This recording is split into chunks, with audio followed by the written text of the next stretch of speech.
Thank you for joining us on This Week in Turkey. I am Murat Türsan. Tonight, is there a break in Turkey's political opposition? Medyascope's very own Edgar Şar will be on with us to break that down. Turkey finally exits the Russian MİR payment network. We have an interview with an Iranian woman in light of Masha Amini protests, and the government scrambles to fix the economy as the 2023 elections near. But our main story tonight, is there trouble in paradise?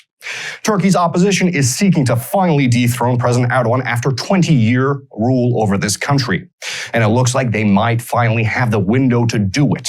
But there is a problem. Despite the fledgling economy, Erdoğan's AKP is still the single most popular party in the country. By sheer numbers, the opposition is stronger, but only if they can live with one another. And it has been a rather tumultuous relationship. Now, earlier this year, under the leadership of CHP's chair Kemal Kılıçdaroğlu, the opposition built a coalition of 6 very, very different, ideologically diverse parties. We've got CHP, which is the center-left secularist party, and its oldest ally, center-right nationalist E-Party, headed by Meral Akşener. Then we've got DEVA and Future parties, both founded by disgruntled former AKP members Ali Babacan and former Prime Minister Ahmet Davutoğlu, respectively. And then you've got the Democrat Party, another center-right party, and then you've got the Islamist Felicity Party. So there isn't a lot of ideological crossover there. Now, CHP's chair Kemal Kılıçdaroğlu was looking like he was going to run on the presidential ticket for some time now. He has been doing a lot of PR work the last year trying to get his poll numbers up. But there's a problem with that. The problem with that is it doesn't look like the coalition is betting on him to win. True, Kılıçdaroğlu is the weakest potential candidate to run against Erdoğan, but that doesn't look like it's going to deter him whatsoever. This week, however, it looks like Kılıçdaroğlu finally had enough and publicly but tacitly demanded that the coalition support his candidacy already. And he got a less than enthusiastic response from his number 2 woman, Meral Akşener. Does this signal a break in the opposition? Is the opposition even going to last until the elections, let alone beat Erdoğan? Edgar Şar will break that down in just a little bit, but let's get the details first. The opposition coalition had a rocky week with CHP's chair Kemal Kılıçdaroğlu finally lashing out at his coalition members. Addressing his party's retreat in Izmir last week, Kılıçdaroğlu made an attempt engaging his party's support for his prospective run for the presidency in the upcoming elections. Kılıçdaroğlu was direct and asked, "I have to finally ask this. Are you really with me? Some of you are silent. And I see that some of you, wittingly or unwittingly, are causing harm. You have to decide. Are we going to defeat these enemies of the people together, or aren't we?" Many consider these words as a declaration of his candidacy for the 2023 presidential election.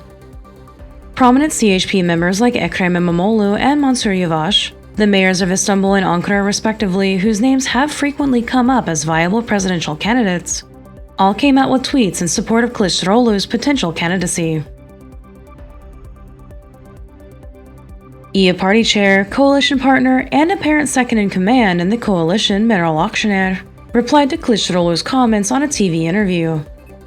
Akşener said that the coalition, or the Table of 6, had no intention of rubber-stamping anyone's candidacy, and that it might also propose a candidate of its own once the selection process kicks off. Speculation immediately ran wild after Akşener's comments, many wagering a break in the opposition. However, CHP's deputy chair Özgür Özel quickly denied the allegations and said that Akşener's views did not conflict with Kılıçdaroğlu's statement. Özel assured the public that there was no crack in the opposition coalition. Joining me now, Medyascope's very own politics extraordinaire, Edgar Şar. Edgar, thanks for coming. Thank you for having me, Murat. How are you doing? I'm doing well. Always a pleasure to have you on, especially for the fun little things that we're going to be talking about today. Now, Edgar, we've had a rather fiery week on the opposition side of things. Now, it had always seemed to me like the opposition coalition was made out of an ideologically diverse group of people that really didn't have any business being together, if not only to serve one goal and one goal only, and that is to defeat Erdoğan and AKP in 2023 elections. Now, first, can you tell us a little bit about this coalition, why it was formed, and do you think it can actually stay together long term? Your thoughts? Well, of course, we have to take into consideration the fact that the opposition is ideologically very diverse. Not only ideologically, identitarian way, of course, also it is very diverse. And political backgrounds are very diverse. But I have some doubts if the only goal is to defeat Erdogan in the next elections. Well, they have already come up with a vision to change Turkey, to produce a very new Turkey, let's say, while the new Turkey is the concept that has been widely used by Erdogan. So the common goal is actually to produce a new set of rules upon which they can base the new competition between themselves upon. So this is the vision. This is the main goal, in my understanding. But the issue is that, first of all, Erdogan has to be defeated to achieve any other goal that will come after the elections. So electability is that's why the greatest factor that is being considered by all the opposition actors while discussing the joint candidate issue, while discussing the electoral strategy, the joint strategy of the opposition, and also the public is discussing nothing but the candidates. And it's very normal because the table of 6 opposition parties actually they promised to come up with a joint program to be pursued by the joint candidate if he or she is elected president. But so far, they have constrained themselves with some rather constitutional or institutional issues that all opposition parties could agree on.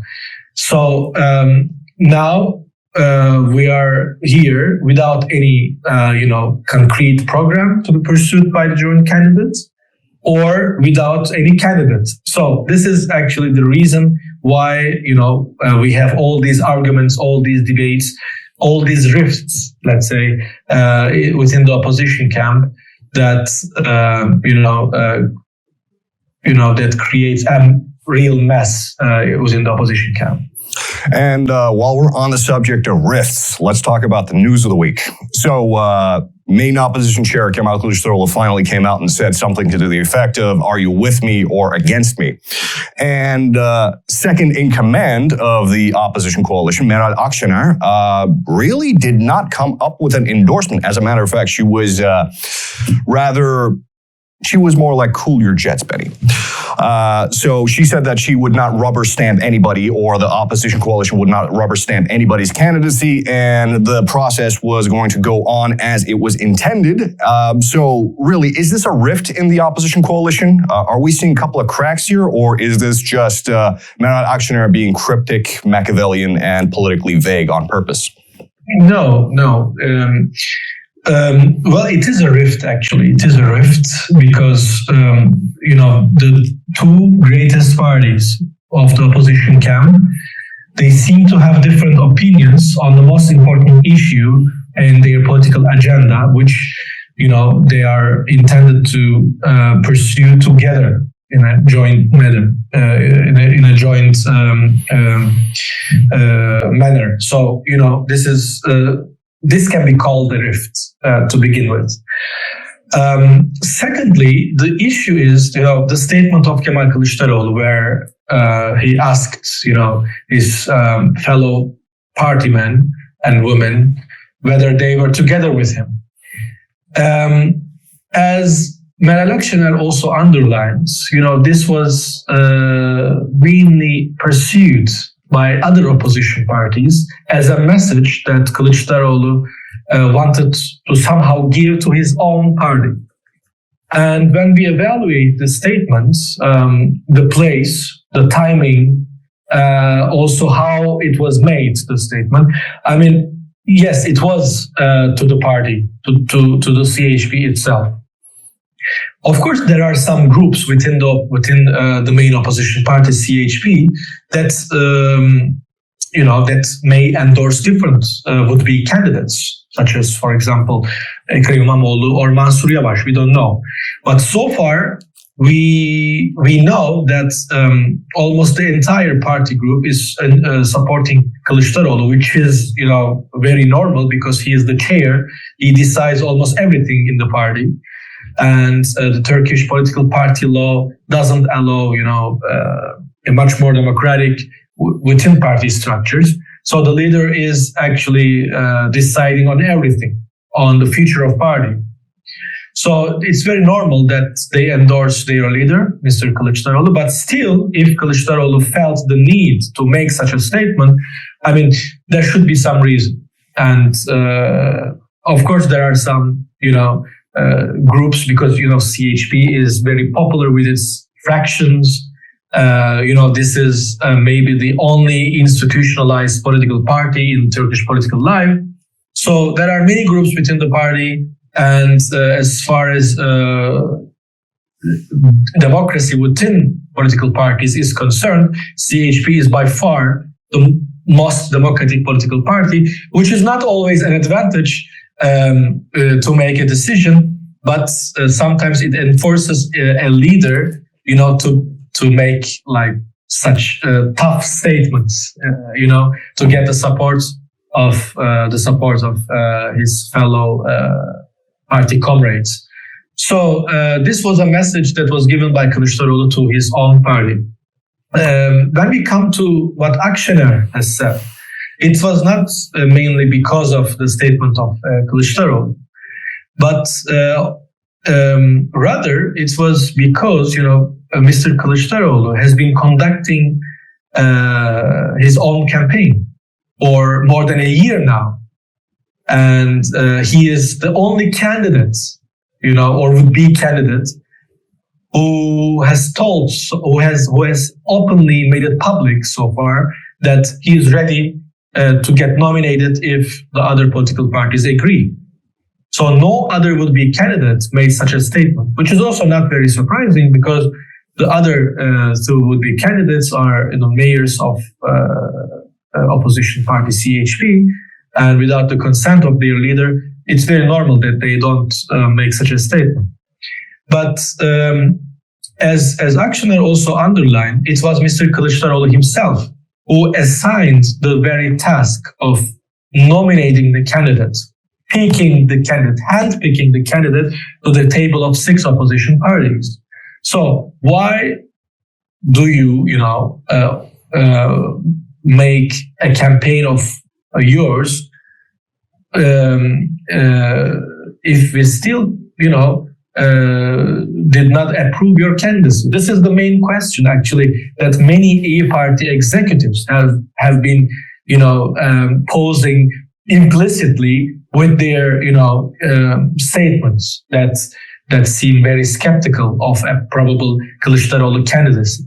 So the issue is that, the table of 6 opposition parties has so far not discussed anything, absolutely nothing about the candidacy issue.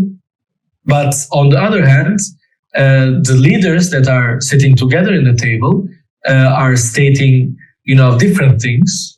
And one of them is campaigning explicitly.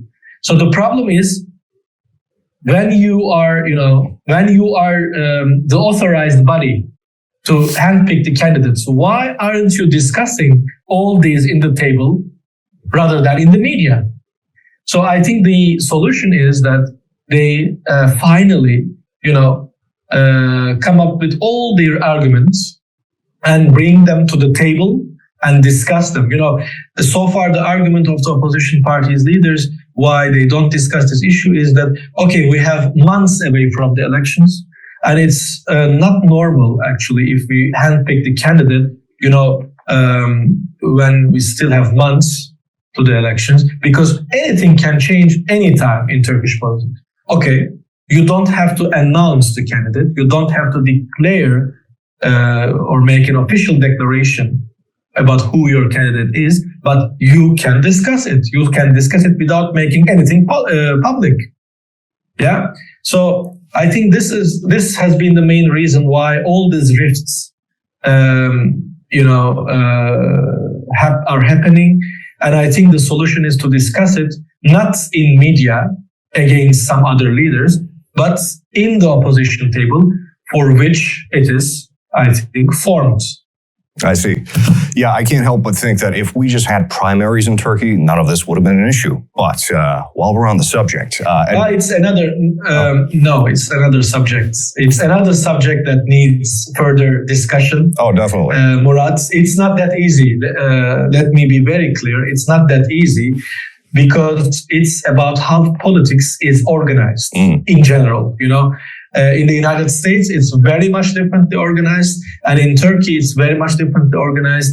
And under the current circumstances under which the Turkish politics is organized, even primaries may not produce the best results. Or what is the best result is another question, by the way. But fair enough. Just to make it very clear that there is no simple solution to these problems. Okay, well, you can't just tease me like that. We need to discuss that at length at some point. But let's. I would be pleased. Absolutely, I'm game anytime. Now, let's end on Kılıçdaroğlu, the man of the hour, the very, very famous man who is poised to defeat Erdoğan in 2023. At least he very much wants to. But let's talk about Kılıçdaroğlu's electability issues. Now, he's gotten flack from his own side for wanting to run. Why is he getting so much flack? Why doesn't the opposition coalition actually want him? And what are his electability issues, or does he have any? Your thoughts? Well, he has any. Even if he doesn't, the public perceives him to have electability issues. So, I mean, we have to talk about these electability issues. As it has been discussed, for months now, we know that one of the arguments that has been raised about his electability is about his identity, his sectarian identity. We know that Turkey is a Sunni majority country.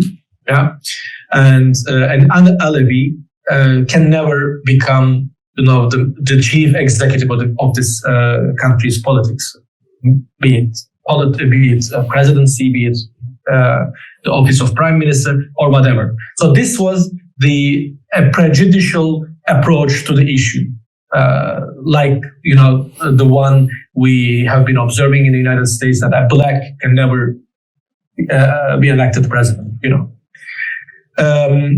Of course, there are some people who argue for the fact that we shouldn't really come up with a candidate who is coming from a minority group, so that we don't give Erdoğan a new card that he can use about identity issues, through which he can once again polarize the society on identity issues. So why give him that card in the most important, most vital, crucial elections in the history of Turkish Republic, when so much is at stake? So this is one of the questions. I think that the group of voters in Turkish politics who wouldn't vote for a candidate because he is Alevi or Sunni or whatever, or Kurd or Turk, is relatively a negligible amount of group, in my opinion. So there are also some research whose results are, in agreement in what I argue right now. However, this is not the only electability issue, or the only issue with regard to electability of Mr. Kılıçdaroğlu.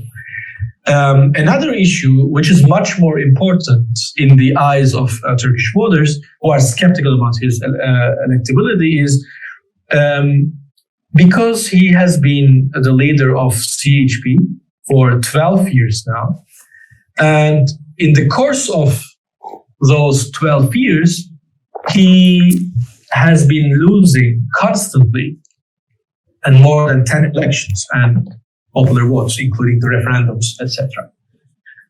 So that's why he's very unpopular, and he's also by nature not as charismatic as Mr. Erdogan. So these are all the arguments that have been raised, and we have to take into consideration all these arguments more or less, when we are talking about the candidate issue. But these are the main arguments that have been raised so far. But also there are another now, let's say, axis, along which this issue is being discussed, and this is about Kılıçdaroğlu being much tougher, the businessman, pro government businessman, pro Erdogan businessman, that is being called like the Gang of Five or something like this. Yeah.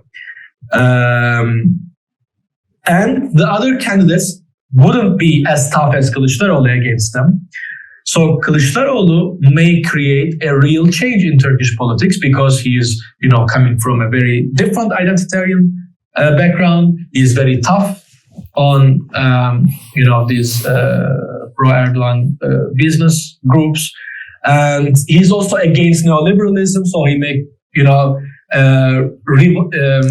revitalize the welfare state in Turkey. So all these arguments have been raised. But why Kılıçdaroğlu is not believed to have the best shot at defeating Erdogan is actually a combination of all these arguments. Some of them are more accurate, some of them are less accurate, let's say. But at the end of the day, it is the background issue because he has a baggage against Erdogan. Erdogan has defeated him for several times, whereas the other two would be candidates. They and particularly Mr. İmamoğlu, he has never been defeated by Erdogan, and he defeated Erdogan for twice. So these are the main arguments when those people classify candidates. However, we shouldn't forget that when we handpick the candidates, we should also take into account what will happen after the elections once Erdogan is defeated. Because as you also asked me previously, the opposition will have a very big government issue in the post-Erdogan era. And, in order to govern, you have to be in the executive. Yeah, you have to be elected president. Okay. But also you have to be also a majority in the parliament so that you can pass laws through the parliament. And in order for the opposition to pass laws through the parliament, this coalition of very diverse parties must continue also after the elections. So we need some person who can really keep this very diverse opposition group intact also after the elections, once Erdogan is defeated, also after Erdogan is defeated. So they say that these mayors, because of their lack of experience, because of their political background, whatever, they don't have what it takes to keep this very diverse group of opposition coalition intact, while Kılıçdaroğlu has, with his experience, with the fact that he is the one who founded the table, who brought all these actors to the table, and who also assigned the table the task of handpicking the candidate. So that's also one of the reasons why Kılıçdaroğlu believes that it should be him that the table picks, because he founded the table. So these are the arguments that have been discussed so far. There is no easy solution. I don't have the answer to all these questions, but I know only one thing, which I will unfortunately repeat, something that I have already said in the answer of to your second question, I think the solution is that the table finally starts discussing all these issues in the table so that these rifts can be resolved without, making a scene in front of the media. I see. Edgar, thank you so much for breaking that down. It is always a pleasure to have you, and can't wait to have you on next time so we can discuss that primary problem at length. Thank you. Thank you very much. Take care. And in other news, Turkey has suspended the MİR payment system indefinitely. MİR system, of course, is Russia's answer to Visa and MasterCard. Just a little refresher, upon its invasion of Ukraine, Russia was booted from the SWIFT payment system in the first round of sanctions, and Visa and MasterCard seized all operations in Russia following that. Now, SWIFT and Visa and MasterCard are not the same thing. They are different payment systems. However, none of them actually work in Russia. So Russians have pretty much been without a way to transact abroad ever since. That is, of course, until Turkey said that it would join the MİR payment system after President Erdogan's meeting with Vladimir Putin. Now, Turkey has never joined in on the Western sanctions, as Russia is a critical economic partner for Turkey, but pressure from the US Treasury seems to have done it. Turkey now suspends the use of MİR payment system network, cutting off Russian banks from the country. Here are the details. Turkey has left Russia's MİR payment network, effective as of this week, directly cutting off the last avenue of commerce between Turkey and Russia. 5 Turkish banks had adopted the MİR payment system only a month ago in early August, shortly after President Erdogan's meeting with Vladimir Putin. As of this week, credit and debit cards issued by Russian banks will no longer work in Turkey. The MİR payment network is a card payment system. After invading Ukraine in February, Russia was removed from the SWIFT interbank payment network, stopping Russia's ability to wire funds internationally. Following the SWIFT ban, Visa and MasterCard also announced that they would be stopping their services in Russia to comply with the sanctions. Effective as of this week, MİR will only work in Belarus, Egypt, Kyrgyzstan, Tajikistan, Venezuela, and Cuba, with Turkey being the latest adopter and the latest one to drop the payment network. Kremlin spokesperson Dmitry Peskov blamed the United States for Turkey's move, alleging pressure from the US Treasury. It's clear that banks and economic operators are under the strongest possible pressure from the United States, and they are threatened with secondary sanctions on the banking system. And this decision, of course, was made under this unprecedented pressure. The Turkish Industry and Business Association had confirmed last week that it received a letter from the US Treasury Deputy Secretary Wali Adeyemo, cautioning that Turkish companies risked consequences if they did business with Russians or Russian institutions that were under US sanctions.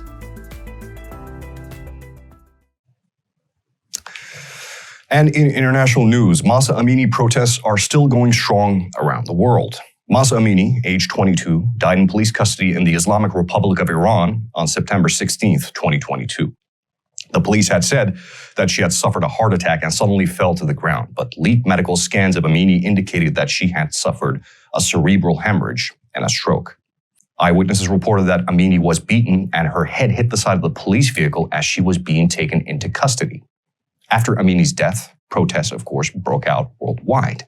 But it is important to note, Iranians aren't only irate over Amini's death. They are protesting a broader problem, the government of Iran itself. After 43 years under the Islamic regime, the people of Iran, particularly women, have had enough. An Iranian woman living in Istanbul spoke to Medyascope's Kathleen Phelps on the condition of anonymity on what being a woman in Iran is really like. Here's that story.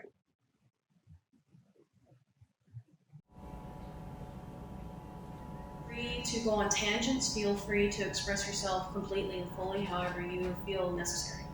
Okay. Can you tell us how life is in Iran compared to elsewhere that you have lived? It's so interesting that you asked that question because it is something that we've been thinking about a lot lately.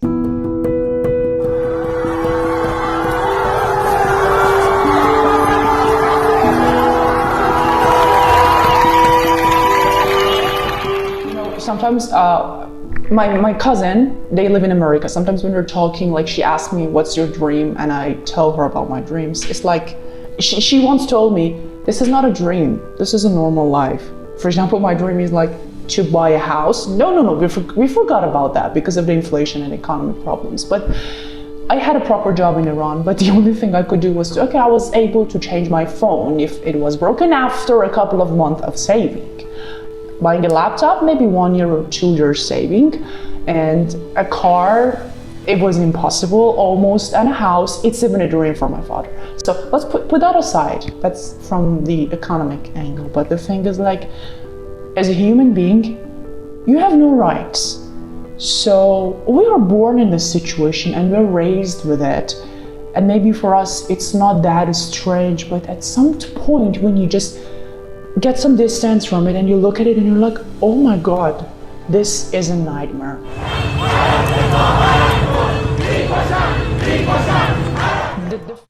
And folks, if you'd like to see the full-length version of that video, that is up and available on the channel right now. Give it a look. But segueing into the economy, the government has been scrambling to find some type of fix since the country's finances began to fall into disarray late last year. And things have certainly not improved since then. But that is not going to stop the government from pulling out all of the stops to regain some of that vote share that they have been losing in light of lira's constantly falling value and inflation hitting double or triple digits depending on who you believe. And power and natural gas prices are no joke either. Since last year, gas bills have almost quadrupled. Transportation costs are up 116%. Food is up 90%. And even healthcare costs have gone up almost 60%, according to government numbers. And all of this started when President Erdoğan kicked his unorthodox economic policies into full gear late last year. President Erdoğan replaced the then head of the central bank, Naci Ağbal, with the current head, Şahap Kavcıoğlu, and the central bank has been cutting its policy rate by 100 basis points every few months since then. Note that that is the exact opposite of what other countries are doing to combat inflation. But the government is nothing if not pragmatic. Since the beginning of the year, the government has implemented a 13-point economic plan to increase public spending to lift working class out of its newfound poverty. Hope it works. Here are the details. As Turkey draws closer to the 2023 general elections, the Erdoğan administration is attempting to revive Turkey's fledgling economy that has hit the working class the hardest.